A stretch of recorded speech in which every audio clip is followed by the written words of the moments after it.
আজকে আমি তোমাদেরকে দেখাবো একটা বড়া রেসিপি। প্রথমে কিছুটা মুসুর ডাল আর কিছুটা ছোলার ডালকে আমি জলে 3-4 ঘন্টা ভিজিয়ে রেখেছিলাম। এরপর এটাকে খুব ভালোভাবে ধুয়ে নিয়ে একটা মিক্সিং জারের মধ্যে দিয়ে তার মধ্যে দিয়ে দিয়েছিলাম হচ্ছে একটুখানি আদা, তার মধ্যে দিয়েছিলাম কাঁচা লঙ্কা এবং নুন এবং একটু জল দিয়ে খুব ভালোভাবে আমি এটার একটা পেস্ট বানিয়ে নিয়েছিলাম।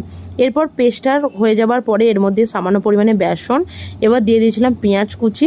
দেবার পরে এটাকে খুব ভালোভাবে মেখে নিয়ে কড়ার মধ্যে সর্ষের তেল দিয়ে আমি এগুলোকে খুব ভালোভাবে ডিপ ফ্রাই করে নিয়েছিলাম।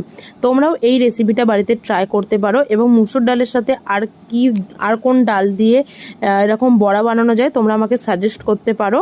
এবং ভিডিওটা কেমন লাগলো অবশ্যই কিন্তু জানাবে। ভালো লাগলে ভিডিওটা লাইক করবে, শেয়ার করবে এবং চ্যানেলটি কিন্তু অবশ্যই সাবস্ক্রাইব করে রাখবে এরকম আরও অনেক ভিডিও দেখার জন্য। টাটা।